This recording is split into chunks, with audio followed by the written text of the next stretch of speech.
dia, senhores jornalistas. Permitam-me que, em nome da coligação Portugal à Frente e através do PSD, venha tomar a seguinte posição pública sobre dados relevantes, como são os dados relativos à publicação das taxas de desemprego da última sexta-feira por parte do Eurostat. A primeira das conclusões que se pode retirar desses dados publicados na última sexta-feira é que Portugal passou de quinto para sexto país em termos da taxa de desemprego mais elevada. Isto é, passamos para uma posição melhor face àquela que tínhamos até a última sexta-feira, tendo passado à frente de Portugal e Itália como o país com uma taxa de desemprego mais elevada face a Portugal. Quero com isto recordar que os dados do Eurostat revelam de forma inequívoca de que nos aproximamos de forma segura e gradualmente da média europeia, nomeadamente a zona euro, relativamente à taxa de desemprego, como sabem, é de 11,1. Os dados agora revelados de que no mês de junho tivemos uma taxa de desemprego de 12,4 faz-nos descer uma posição no ranking dos países com o desemprego, com a taxa de desemprego mais elevada na Europa. Julgo que é uma boa notícia para Portugal, que muito deve honrar os portugueses. Em segundo lugar, dar nota que a taxa de desemprego corrigida de sazonalidade relativamente a junho de 2015, que é de 12,4, como eu referi, depois do Instituto Nacional de Estatística ter feito uma atualização da mesma relativamente ao mês de maio, representa que face a junho de 2013 estamos a falar de menos de 230 mil desempregados. E, portanto, estamos a falar de um número muito significativo de portugueses que, felizmente, hoje já não se encontram na situação de desempregados face ao ano 2013. Mas volto a sublinhar aquilo que disse a semana passada. Face a junho de 2011, estamos a falar de menos 25 mil desempregados que tínhamos em junho de 2011. E face a 2010, a junho de 2010, estamos a falar de menos 29 mil desempregados que tínhamos em junho de 2010. Isto é, aquilo que nós estamos a falar é que, efetivamente, o Instituto Nacional de Estatística e o Eurostat comprovam que, face ao início desta legislatura, nós já temos hoje um saldo mais favorável em número de desempregados do que aquele que existia no início da legislatura. Significa também que nós não confundimos batatas com laranjas, porque nós estamos a falar de pessoas. Estamos a falar de pessoas que deixaram de estar na situação de desemprego. E estamos a falar de pessoas que deixaram de estar na situação de desemprego de acordo com métodos estatísticos oficiais do Instituto Nacional de Estatística e do Eurostat. E, portanto, estamos a falar de um método estatístico que não foi alterado e que se mantém inalterado durante todo este tempo. Estamos a comparar coisas que são comparáveis e estamos a falar de pessoas, nem de cebolas, nem de batatas, nem de laranjas. Estamos a tratar um assunto muito sério que não deve merecer da parte da oposição o azedume que tem revelado no tratamento deste assunto, que é um assunto de grande relevância para o país, porque trata-se da matéria social mais importante que temos para tratar em Portugal, que é a matéria do desemprego. Gostava de dizer também que Portugal foi um dos 3 países onde mais desceu a taxa de desemprego em termos homólogos de junho de 2014 para junho de 2015. Foi um dos 3 países da zona euro, no caso de Portugal, menos 1,9% face a junho de 2014, no caso da Lituânia, menos 2,4%, no caso da Espanha, menos 2%. Fomos um dos 3 países onde mais baixou em termos homólogos a taxa de desemprego, de acordo com o Eurostat e o INE, de junho de 2014 para junho de 2015. Por fim, dar também nota que, relativamente à taxa de emprego, esta subiu em termos homólogos entre junho de 2014 e junho de 2015, 1%. Passou de 56,4% para 57,4%. Gostava de os senhores jornalistas verem que é claro o aumento que nós estamos a falar da taxa de emprego. Isto é, não só baixou o desemprego, como aumentou a taxa de emprego.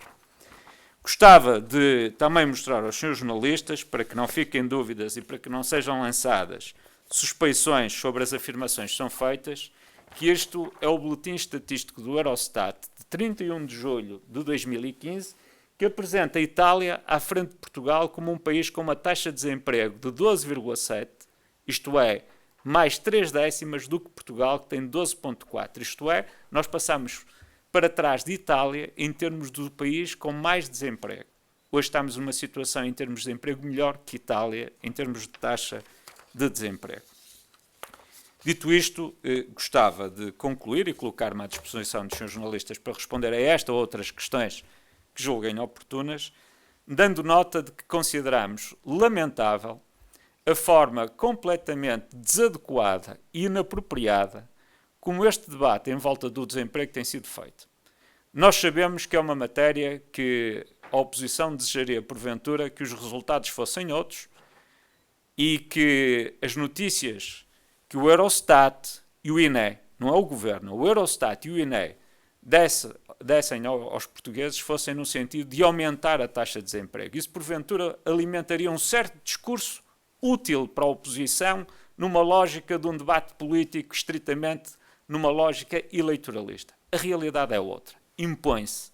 E, infelizmente, para a oposição, impõe-se contra o discurso da oposição. E, portanto, fazemos um apelo a que uma matéria tão sensível como esta matéria do desemprego e do emprego sejam utilizados os dados estatísticos oficiais de entidades independentes que produzem a estatística de forma independente e que não seja um debate que procura misturar factos e, no fundo, criar mistificações em volta de temas que são objetivos, porque, apesar de números, são números que representam pessoas.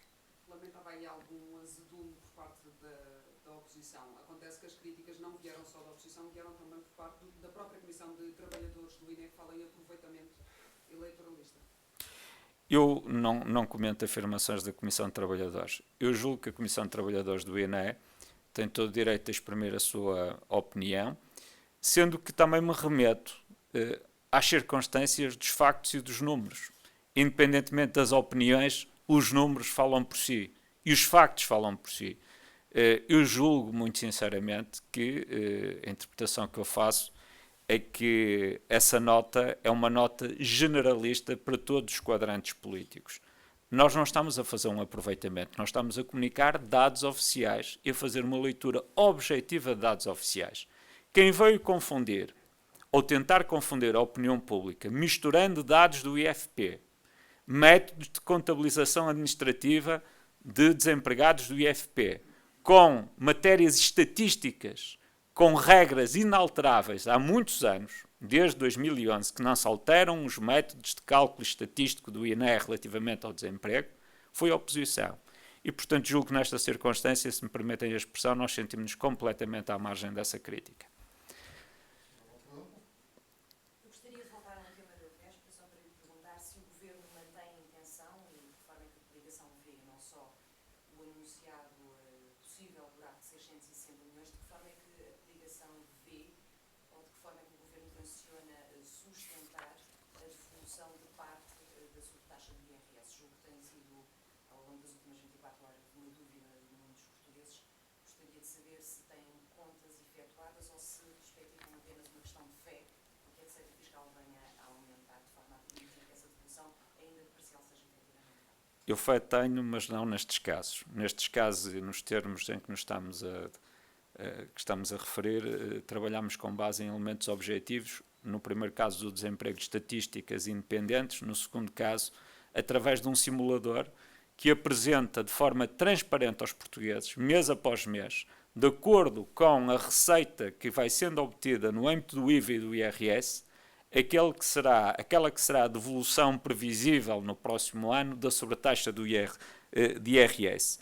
E se nós nos reportarmos ao mês de junho, e portanto com objetividade, esse simulador, quando foi apresentado, também foi criticado pela oposição. Mas a razão de ser deste simulador é uma questão de transparência, para que qualquer português possa saber com objetividade e medir mês após mês qual é a situação de evolução da possível devolução futura da sobretaxa. Ao mês de junho seria 19% de devolução da sobretaxa que seria previsível acontecer no próximo ano. E, portanto, como veem, não há aqui uma questão de fé, é uma questão de números, e números traduzidos num simulador que mês após mês comprova com dados objetivos, oficiais, aquela que é a previsibilidade de recebimento da sobretaxa. Portanto, Não se confirma, de facto, este buraco, entre aspas, na receita fiscal, receitas abaixo daquilo que se esperava. Em termos práticos, a vossa expectativa é que até ao final do ano isto seja corrigido? como sabem, A falar de fé? não, continuamos a não falar de fé. Continuamos a falar de conhecimento do comportamento da economia. Sabemos, por observação, que o segundo semestre, por natureza, é sempre melhor do seu ponto de vista da execução orçamental do que o primeiro semestre. E sabemos também que estamos numa trajetória de recuperação económica do país. A nossa economia, mês após mês, tem-se mostrado cada vez mais robusta e, acima de tudo, o crescimento económico tem sido gradual e em crescendo. E, portanto, isso também significará objetivamente um segundo semestre sem fé, mas com base em dados que são oficiais e que são previsíveis, de um crescimento e de uma melhoria da situação da execução orçamental. Mas volto a dizer, a pergunta que me fizeram foi, e a crítica que é levantada relativamente à sua colega pela oposição, é se havia ou não algum perigo da sobretaxa não poder ser devolvida e se nós poderíamos apontar ou não, objetivamente, elementos para garantir que a taxa é devolvida. Mês após mês, no simulador que o Ministério das Finanças criou, torna-se possível a cada cidadão perceber, de acordo com a evolução da arrecadação da receita do IVA e do IRS, qual é a previsibilidade de evolução de sobretaxa do IRS em 2016.